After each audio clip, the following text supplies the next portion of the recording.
Franklin's Marquette survey also shows that 78% of those polled think the costs of data centers outweigh the benefits. Across Wisconsin, communities are in battle over the growth of them.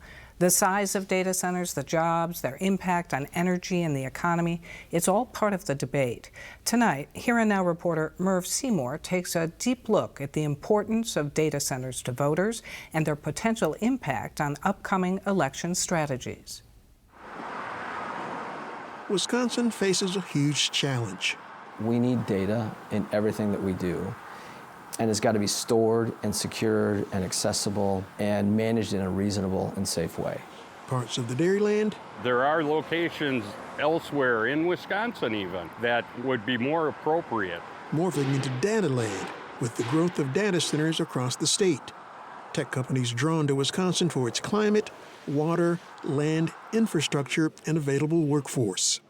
In its polling of Wisconsin voters about the most important issues, Marquette pollster Charles Franklin tells me data centers are barely on the radar for Democratic, Republican, and Independent voters, but becoming a flashpoint in the race for the governor with heated campaign ads. Data Center David Crowley won't roll back data center tax incentives. Hold data centers accountable and make them pay. What's so striking is there's just no pocket within the state of public opinion that's really pro-data centers. Inflation and the cost of living is 42%. It's been the top issue for at least 4 years now. Doesn't seem to be going away at all. But data centers, in contrast, only 5% name data centers as most important, running in an environment where so many people are opposed, but don't think it's the most important issue, is a reason for candidates to sort of stay a little clear of that issue or express some opposition, but maybe be a little vague. Opposition or fear of artificial intelligence turns out to be a pretty big contributor to opposition to data centers.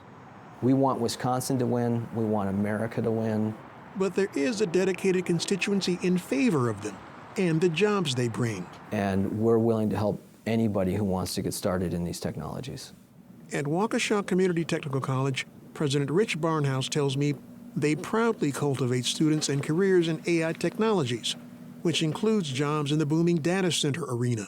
When I was meeting with a lot of companies who had 20 or fewer employees, which is the traditional, typical Wisconsin business, and they weren't using the words artificial intelligence, but when I asked what they were looking for in an employee in the next few years, they were describing artificial intelligence without knowing they were describing it. This has just flourished. It got so big we had to go out and do a capital campaign, and we're adding about 12,000 square feet of space. Large and small, a growing number of tech companies are lured to Wisconsin, spending billions to build data centers. $1 billion by Meta in Beaver Dam, $15 billion by Oracle in Port Washington, and over $20 billion by Microsoft in Mount Pleasant, altogether creating nearly 2,000 full-time jobs. Rob Marchant loves it. He travels the state lobbying others to feel the same way. He says he doesn't want Wisconsin to miss out on the growth of the industry. We're a state that makes things. We build things and we solve problems. So we did that with heavy machinery manufacturing. We're doing it now with advanced manufacturing, high technology medical devices. Rob Marchant leads me to the small town of Winneconne, population 2,500 and some change. Steps away from the town's bright blue water tower sits Switchgear Power Systems, a 400-person company whose CEO estimates just over a third of its workers build components that support data centers in and outside of Wisconsin. So they've had a really large impact already on our economy. By his group's estimate, a $13 billion impact in Wisconsin's supply chain, workers at job sites, and in education. When it comes to concerns over water and power use, Rob Marchant says this.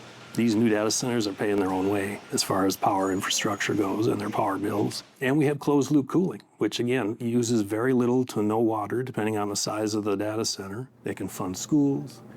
There's property tax revenue. Does the community need snowplows? Does it need a library? Does it want stream restoration? It's really kind of depends. But those benefits are real. And I hate to I hate to think of a community just saying no without exploring the possibilities, understanding the facts, and then making an informed choice. A few blocks from the heart of downtown Port Washington, also called the Port around here, Jeff Lewick is part of the constituency against data centers. I won't stop pushing back until they're stopped. Oh, the bumblebees are out too. In between watering flowers, Jeff Lewick tells me he made his informed decision on data centers months ago, and he's not ashamed to show it. People don't have time to put in on this kind of stuff, and I get that. It's that important, and someone has to open their mouth. There may be some extra downtown traffic.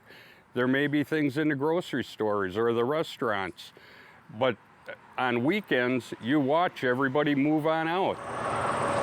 The community's opposition hasn't been enough to stop the 24-hour construction of the massive 672-acre data center from being built about a mile away from Jeff's home for the tech giant Oracle.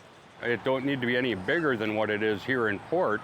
Today, he and others continue to have concerns about the potential expansion of the data center, its impact on energy, water, and the environment. The trail was used a ton. I use that interurban trail myself at times, and there's nowhere near the amount of people using it that there were using it. A couple of times with just the interurban trail, they've interrupted us with it. When you hear that, does that mean they support you? That's our support, and I still get the beeps just standing in my yard. In communities all across Wisconsin, voters and politicians have some tough decisions to make about the future of data centers in the state. Good government follows a process, takes in information from all sides, evaluates it, and then makes a decision. We can do this community by community, industry by industry, or we can take a look at things collectively, holistically, and say, how do we want to do this in our state? Doing what makes sense for Wisconsin and the people that live here.